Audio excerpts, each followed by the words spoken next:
Hello and welcome to the show. Let me start off by saying I'm not a financial advisor. This is not financial advice. This information is intended for entertainment and educational purposes only. So this particular video is about the Metamaterials Torchlight Preferred Shares update. There's been some tweets, a shareholder meeting, and an official statement has been released. It is, by the way, December 3rd of 2021. So George Palikaras has he's issued a correction tweet. He says that the official Series A preferred stock dividend can still be a spinoff or a sale. We've not made any announcements yet on what will be the plan. As discussed, this is work in progress, and we appreciate your patience. We are committing to getting these assets off our books. Okay, that's a good thing. He's clarifying his previous statement. He's saying, we are not in the process of working with multiple parties and all that. He's just made himself just neutral again, right? So it's a good thing. He's just gone back to neutrality, right? We've had a shareholder meeting, and in that shareholder meeting, there was no discussion about the dividends. And then finally, we had an official statement that was released by Metamaterials. George also tweeted that, hey, there's an official statement, go and read it. So if you read it, it's not too bad. There's 1, 2, 3, 4, 5 paragraphs, okay? The first paragraph just says what's going on, but so I'll break it down. Okay, in the second paragraph they say, in conjunction with the release of Q3 and 9-month 2021 financial results on October 15th, 2021, Meta provided an update on the company's oil and gas assets and operations. We indicated that 4 wells must be drilled in the Oro Grande project in 2021 to enable the company to hold the lease for sale or spinout. As part of our December update, the operations are well underway. The drilling is on track for completion later on this month. The company believes that upon completing the work on these 4 wells, Meta will be in compliance with all aspects of its lease obligations, and the continuous drilling clause with university lands on the Oro Grande project will be satisfied. Okay, it's a lot of stuff there. So what does it really say? Essentially, they're saying what they need to do by the end of 2021, whether they spin off or sell the property. They have to do this because they have to maintain the lease obligations, right? And once they, and they're on track for that. They will complete it. There's no danger of them not completing it. They're doing what they need to do. So don't worry. That's the first thing. Okay, their lease obligations will not suddenly vanish.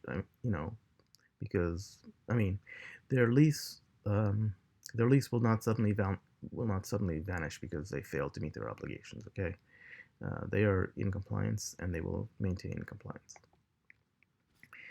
Next paragraph.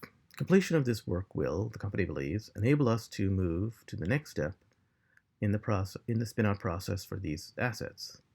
This work includes, but is not limited to, formal transfer of the assets to Oilco Holdings, a newly formed wholly owned subsidiary of Meta, ensuring that the Oilco capital structure supports a spinout and making any necessary filings with the SEC. Meta is in the process of finalizing permanent arrangements with a completely new management team for Oilco, who brings significant experience in the oil and gas exploration, as well as specific experience in the Oro Grande region. This team is already consulting to Oilco and operating the Oro Grande project and has been very valuable to our efforts during the drilling process. Okay. What does this say? Okay. Essentially, they're saying we're doing what we need to do to either spin off or sell the company. Okay, they need to basically put all the oil and gas assets, and all the oil and gas parts into a single entity. Okay, that single entity can take care of maintaining the assets and whatever expenses need to be done. They're all lumped in one spot, right? And then that single entity can either be sold or spun off. So it makes it much more convenient rather than saying, we're going to sell this and this and this and this part of this goes with that. You say, no, we're going to sell this entire entity, right? This whole thing, and it's gone. Okay, so that's the way that works. So you need to do this in order to sell off part of the, in order to sell off the asset. You also need to do this if you want to spin off the asset. So whether you spin it off or you sell it, you still need to lump everything together into one big lump sum. Okay, and that's what they're doing. They're also saying that they have put together a team of oil experts to manage the assets appropriately. Meta is a nanotech company. They're not necessarily an oil and gas company. They don't know that much about oil and gas per se, but there is a team of people who do know a lot about oil and gas. They've been consulting, and they've been working with Meta all this time. And if you look at the tweets, you know that there are several people who've been consulting with Meta, including John Berta, who is a former CEO of Torchlight.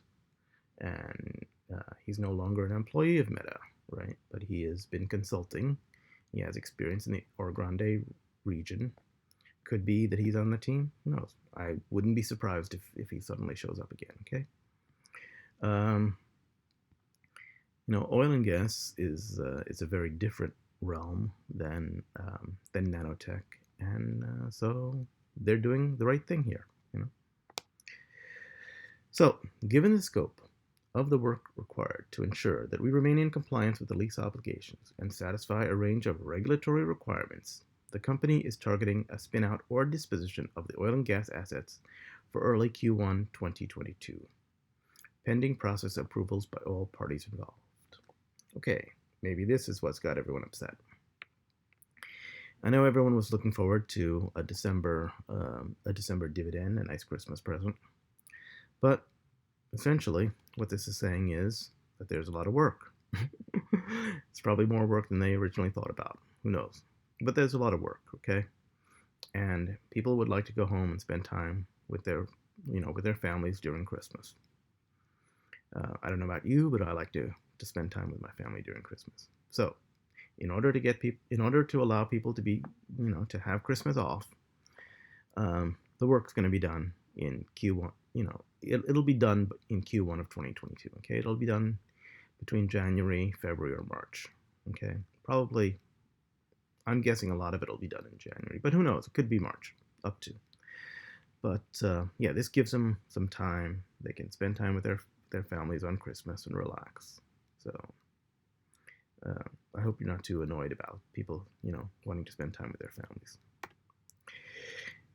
It says that that they still plan to either spin off or sell the assets. Now, in this case, the word spin out or disposition has been the order has been that spin out is first, right? So they just reordered the word spin out or disposition. That doesn't necessarily mean that one is more likely than the other. They're both equally likely. They didn't say probable spin out and less likely disposition. No, they just said spin out or disposition, right? They gave them equal weighting. So you could still have either way.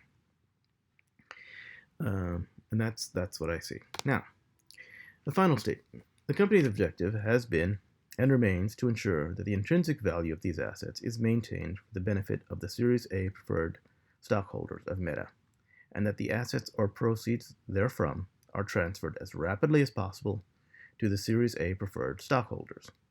We expect to provide additional updates upon completion of the drilling operations. Okay.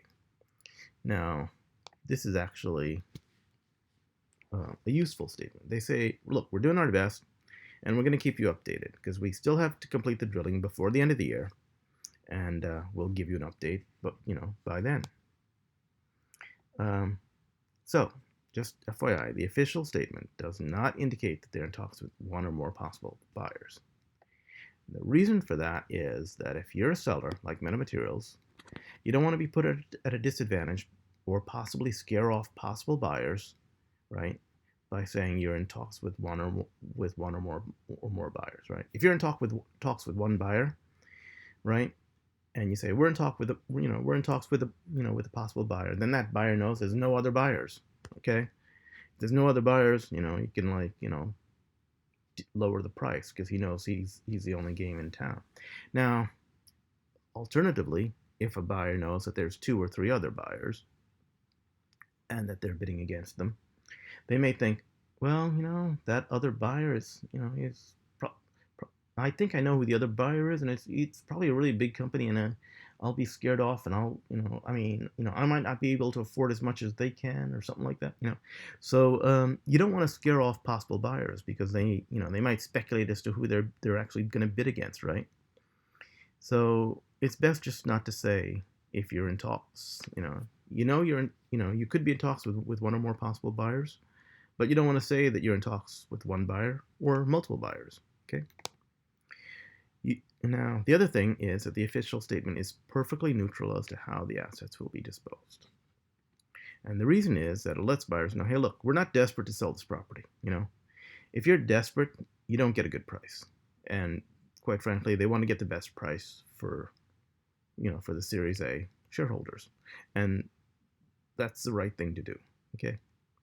So the official statement is actually the best possible statement they can make, because you can bet that if there are possible buyers, they're going to be listening to that official statement, and they're going to say, hey, look, do we have competition? Or, hey, look, am I the only buyer? Can I lower my bid? Or, oh, geez, I'm competing against, two or three others. I think I know who they are, and, I might as well just bow out now, right? So you don't want to give people that impression that they should, that you want to get the you want to get the most number of bids and the most number of buyers, right? You want to do it fairly. You want to let everyone think they have a chance, okay? And then you'll get a good price. That's what it's all about. So that's my take on the MMTLP update. It's December 3rd, 2021, and let me end by saying I'm not a financial advisor. This is not financial advice. This information is intended for entertainment and educational purposes only. And if it's not clear, I really don't know anything that's going on. This is just my take and my opinion on what the official statements are. Okay? With that, good night.